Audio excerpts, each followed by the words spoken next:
جو حالات تھے، اور ظاہر سی بات ہے کہ علی بن یقین کہ آپ دیکھیں کہ امام کے وزیر ان کے خاص ہے، لیکن امام کے چاہنے والے ہیں اور ان کے جو ہے وزیر ہے. لیکن اب آپ دیکھیں کہ کس طریقے سے یعنی امام نے آگاہ کیا ہر طریقے سے. بہت سے مسائل آئے کہ مثلا جو ہے وضو کے جو مسائل تھے، وضو کے مسائل تھے، یا دیگر مثلا جو ہے جو تحفہ وغیرہ بھیجا تو امام نے خود ہی واپس کر دیا نا کہ رکھے رہو نا، تمہیں جو ہے وقت ضرورت پہ کام آئے گا. تو اس طریقے سے امام نے جو ہے پہلے ہی آگاہ کر دیا. یا مثلا جو ہے ساتویں امام موسیٰ کاظم علیہ السلام کے زمانے میں، امام کے دور میں آپ دیکھیں کہ یہ تاریخ میں ملتا ہے کہ ایک شخص تھا، وہ آواز میں تھا، ایک شخص آواز میں رہتا تھا. لیکن جب وہاں پہ دوسرا گورنر ہوا تو اب یہ ہوا کہ اب جو ہے حساب کتاب لے گا تو ٹیکس وغیرہ جو ہوگا تو بہت زیادہ ہو جائے گا. تو وہ شخص جو ہے پریشان ہو گیا کہ اب تو جو کچھ بھی ہمارے پاس جمع پونجی ہے، اب جب حساب کتاب کرے گا جو ٹیکس سب چلا جائے گا، اب کیا کریں گے. بہت پریشان ہوا. لوگوں نے سمجھایا، کہا گھبراؤ نہیں، اب جو دوسرا گورنر آیا ہے وہ جو ہے شیعہ ہی ہے، امام کا چاہنے والا ہے، گھبرانے کی ضرورت نہیں ہے. لیکن بہرحال پھر بھی پریشان تھا. تو آخر کار جو ہے لوگوں نے کہا کہ چلے جاؤ ساتویں امام کے پاس جو ہے تم جاؤ. بہرحال کسی طریقے سے یہ جو ہے ساتویں امام کی خدمت میں حاضر ہوا، اور حاضر ہونے کے بعد اپنا مسئلہ بتایا کہ مولا ابھی جو ہے گورنر ہوا، نیا نیا ہے، اور جب ٹیکس وغیرہ سب کرے گا تو ظاہر سی بات ہے کہ ہمارے لیے مسئلہ ہو جائے گا. تو امام نے کہا کہ تم گھبراؤ نہیں. امام نے خط لکھ دیا، ایک رقعہ لکھ دیا، اور لکھنے کے بعد امام نے دے دیا کہ جاؤ یہ لے جا کر خط جو ہے اس گورنر کو دے دینا. اب یہ شخص جو ہے آیا، پہنچا. اب جب پہنچا نصف شب، آدھی رات تھی، اور کسی طریقے سے کلباب کیا. جب گھر میں پہنچا تو پھر جو ہے اس نے سوال کیا گورنر نے، کیسے آئے؟ کہا کہ یہ خط لے کر آئے ہیں. جو خط دیکھا تو کیا دیکھتا ہے کہ ساتویں امام کا خط. کہا کیسے ملا؟ کہا کہ ہم جو ہے امام کی خدمت میں گئے تھے. کہا امام کے پاس گئے تھے، پھر جو ہے تم نے اپنی آنکھوں سے امام کی زیارت کی ہوگی. کہا ہاں. فوراً جو ہے پیشانی کو چوما، پیشانی کو چوما، اور کہا کہ تم امام کے پاس گئے تھے. اب اس کے بعد بیٹھ گیا، بیٹھنے کے بعد جو ہے حساب کتاب کیا، اور اس کے بعد جو ہے جو کچھ تھا دیا، اور کہا کہ جو ہمارے پاس ہے اس میں سے بھی آدھا لے لو، اس میں اب بتاؤ کہ تم ہم سے راضی ہوئے یا نہیں. تو اس نے کہا کہ ظاہر سی بات ہے مل گیا. اس نے کہا کہ اب جو ہے ہم راضی ہیں، ہم پریشان تھے. اور اس میں لکھا ہوا تھا کہ جو بھی ایسے حالات میں ایک مومن کی مدد کر دے رہا ہے، مشکلات برطرف کر دے رہا ہے، تو پھر جو ہے ملائکہ بھی خوش ہیں، پروردگار بھی خوش ہے، اور جو ہے مقربین بھی خوش ہیں، ہم اہل بیت معصومین علیہ السلام بھی خوش ہیں. اور آخر کار جب یہ شخص جب دوبارہ حج اور ذکر اعمال کے غرض سے گیا امام سے، جیسے ہی ملاقات ہوئی تو امام نے دیکھا. دیکھنے کے بعد ساتویں امام مسکرائے. اب اس نے کہا کہ مولا تمام مسائل جو ہے وہ حل ہو گئے، یعنی وہ آپ کا چاہنے والا تھا، اور صرف آپ نے جو ہے ایک خط لکھ دیا. تو اب آپ دیکھیں کہ یہ جو ہے ہارون رشید، ظاہر سی بات ہے اس کے دور میں جو حالات، جو زمانہ تھے، کہ کس طریقے سے جو ہے وہ باور کرانا یہ چاہتا تھا، یعنی نفاق کا جو ہے نقاب اوڑھے ہوئے اب یہ باور کرانا چاہتا تھا کہ ہم جو ہے ان کے چاہنے والے ہیں، ہم ان کے چاہنے والے. یہاں تک کہ ایک مرتبہ جو ہے سنا دے، ایک معجزہ ہے نا، ایک پڑھیے صلوات پڑھیے، سنا دے. ایک مرتبہ جو ہے ہارون رشید گیا، خانہ کعبہ پہنچا، وہاں پہ گیا، اور اس وقت جو ہے وہ امام کو پہچانتا نہیں تھا، امام کی کمسنی تھی. اب جب گیا بیٹھا ہوا ہے، دیکھا امام کو پہچانتا نہیں، تو اس نے دیکھا کہ یہ تو ہے نا سلام نہیں کیا، ہے نا سلام نہیں کر رہے ہیں. تو اب ہارون نے اپنے وزیروں سے کہا کہ یہ شخص جو ہے کون ہے، بدو عرب کی، جو ہمارا احترام نہیں کر رہا ہے.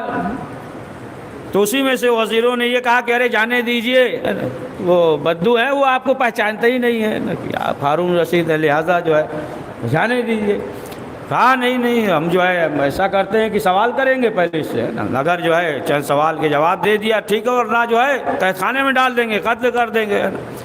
تو پھر جو ہے امام سے کہا، پہچانتا نہیں تھا، تو امام سے کہا کہ چند سوالات کریں گے اور جواب نہیں دیا تو پھر جو ہے ہم تمہیں قتل کر دیں گے۔ تو وزیر نے سمجھایا، ہارون سے کہا ارے جانے دیجئے، یہ ایک بدو عرب ہے، کیوں جو ہے آپ قتل کریں گے، نہ ماریے، جانے دیجئے، بتائے یا نہ بتائے۔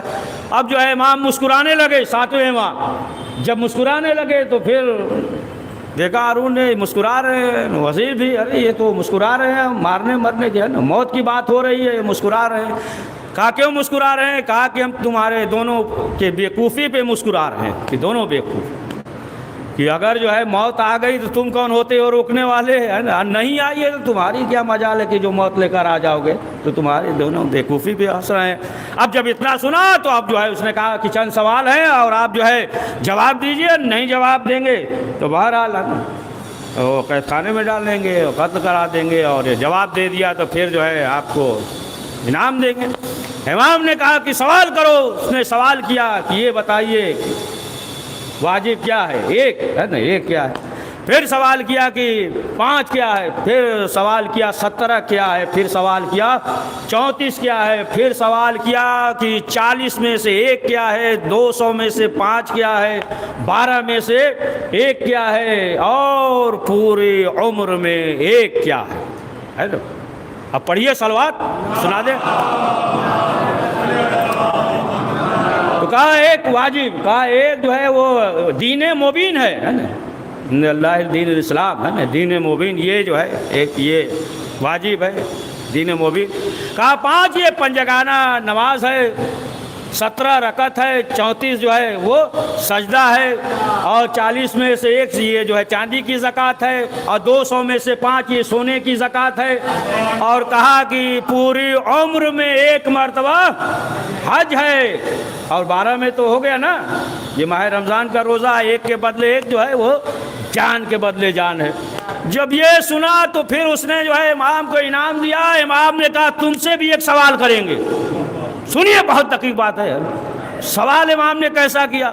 امام نے سوال کیا کہ تم سے بھی ایک سوال، کہا کہ بتائیے، کہا کہ یہ بتاؤ کہ وہ کون سا جاندار چیز ہے، کیڑا ہے کہ جو پیدا ہوتا ہے، نہ ماں ہوتی ہے نہ باپ، بغیر ماں باپ کے۔ بڑا دقیق سوال ہے نا، امام کا اگر نہ جانے تو کوئی نہیں جواب دے پائے گا، ہل جائے گا۔ پڑھیے صلوات۔ تو کہا کہ اچھا دیکھیے سوال بھی امام نے کیا تھا، سوال امام نے کیا بتاؤ کہ نہ ماں نہ باپ، اور پھر جو ہے نا وہ جاندار چیز پیدا ہو گیا نا، کیڑا وہ کون سا ہے جانور؟ اب جو ہے سوچنے لگا تو امام نے کہا کہ وہ جو ہے آپ سمجھ جائیں گے نا، گوبریلا ہے نا، گوبر ہے نا، گوبر میں سے جو ہے خود بخود کیڑا نکلتا ہے نا، نکلتا ہے، جو بزرگ ہیں سب دیکھے ہوئے جانتے ہی ہوں گے، خود بخود جو ہے کیڑا نکلتا ہے۔ امام نے کہا کہ وہ کیڑا ہے کہ جو گوبر سے نکلتا ہے، نہ ماں سے نہ باپ سے، بلکہ جو ہے وہ گوبریلا ہوتا ہے، وہ ایک کیڑا ہے نا۔ سوال بھی کیا امام نے، تو پڑھیے صلوات محمد والا۔ تو بہرحال سمیٹ دیا جائے نا، ہے نا، سمیٹ دیا جائے انشاءاللہ، پھر دوسری مجلس آپ سنیں گے۔ تو اس طریقے سے آپ دیکھیں امتحان لیتے رہے۔ بہرحال یہی امام ہے کہ زندان میں، ایک زندان سے دوسرے زندان میں ہے نا۔ پہلے جو ہے وہ گیا، امام کو جو لے کر گیا وہ عیسیٰ کر کے نام تھا، ہے نا، عیسیٰ یہ منصور دوانکی کا پوتا تھا۔ اس کے بہرحال جب امام گئے تو مختصر یہ کہ امام کی عبادت کو دیکھنے کے بعد جو ہے بہت نرمی برتنے لگا۔ مامون کو معلوم ہوا یہ کیا ہے، بہرحال منصور کا پوتا تھا تو دم تو ہے نا، وزن تو رہے گا نا، ہے نا، ہوتا ہے کہ نہیں؟ تو بہرحال یہ ہوا کہ نرمی کرے گا، تو کہا کہ نہیں ایسا نہیں کرو، کہا نہیں پھر کسی اور جگہ لے جائیے۔ ہم نے ان کی عبادت کو، سخاوت کو، تمام چیزوں کو دیکھا ہے، پرہیزگاری، تقوی، عبادت، ہم تو سمجھتے تھے دنیا داری مسئلہ ہے۔ آخر کار جو ہے فضل بن ربی اس کا نام تھا، اس کے قید خانے میں ڈال دیا۔ اب یہ بھی مولا کی عبادت کو دیکھتے ہوئے یہ بھی نرمی برتنے لگا، یہاں تک کہ یہ بھی امام کا چاہنے والا ہو گیا، فضل بن ربی۔ اس کے بعد فضل بن یحییٰ بن مکی، اس کے قید خانے میں، دیکھیے سمیٹ رہے ہیں پورا تفصیل سے، اس کے قید خانے میں ہے نا امام کو رکھا ہے۔ اس طریقے سے قید خانہ بدلتا رہا، یہاں تک کہ امام کی سخاوت کو، امام کی عبادت کو لوگوں نے دیکھا ہے نا بہت سے، ایک وجہ تو یہی ہے نا، ایک تو وجہ یہ کہ امام کو اذیت دینا، ہر طریقے کی اذیت دینا، اور دوسری وجہ یہ تھی کہ جو ایک قید خانے سے دوسرے قید خانے میں ہے نا امام کو رکھتا تھا، یعنی جو خادم ہوتے تھے وہ امام کی عبادت کو، امام کے تقوی کو دیکھ کر جو ہے امام کے چاہنے والے ہو گئے۔ یہاں تک ملتا ہے کہ جب کچھ امام کے چاہنے والے آئے اور انہوں نے چاہا کہ امام سے ملاقات کریں، امام کی زیارت کریں، قید خانے میں دیکھ لیں امام کو، تو کچھ لوگوں نے کہا کہ دیکھو امام کو دیکھنا چاہتے ہو تو یہ جو روشن دان ہے اس سے دیکھ لو امام کو۔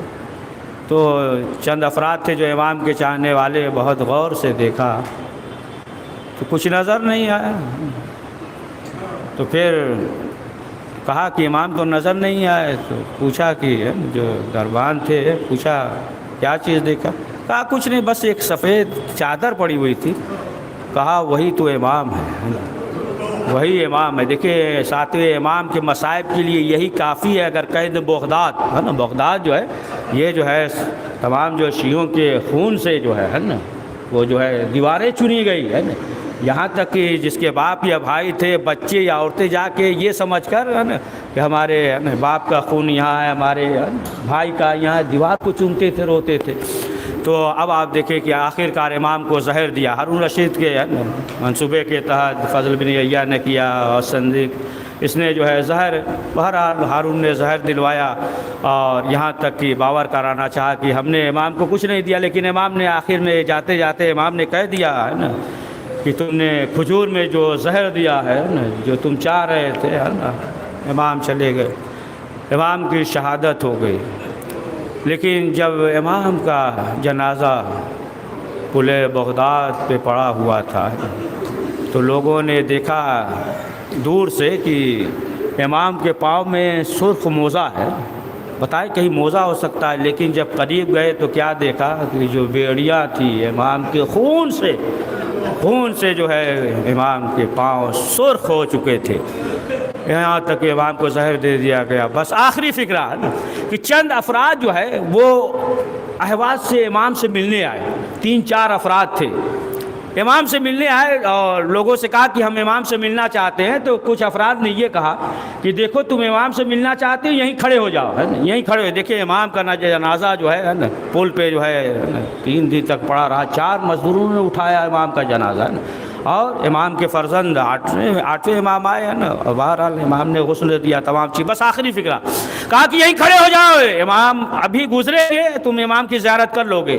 وہ افراد جو ہے جو شیعہ تھے بس آخری فکرہ کھڑے ہوئے آپس میں باتیں کر رہے تھے، کہا کہ دیکھو ہم امام سے ملیں گے، امام کی زیارت کریں گے، امام سے گفتگو کریں گے، امام سے کچھ مسائل دریافت کریں گے، امام سے کچھ سوال کریں گے، جب ہم اپنے گھر واپس جائیں گے، وطن واپس جائیں گے تو ہم لوگوں سے بیان کریں گے کہ دیکھو ہم نے امام کی زیارت کی۔ ابھی آپس میں گفتگو کر رہے تھے، اتنے میں ایک شخص آیا اور آنے کے بعد اس نے سوال کیا کہ امام کی زیارت ہوئی؟ کہا نہیں، ہم تو بہت دیر سے کھڑے ہیں، امام کی زیارت نہیں ہوئی۔ کہا ابھی تو امام کا جنازہ تمہارے سامنے سے گزرا ہے، ہاں آزادارو 4 مزدور تھے، امام کے جنازے کو 7ویں امام شہید ہو گئے، شب شہادت۔ پروردگار اس مختصر سے اعمال کو قبول فرما، پروردگار جو پریشان حال ان کی پریشانیوں کو دور فرما، پروردگار جو مریضوں نے شفا عاجل عنایت فرما، کریم حضرت کے ظہور میں عاجل فرما، من کے عوان و انصار میں شمار فرما، ربنا تقبل منا انک انت السمیع العلیم۔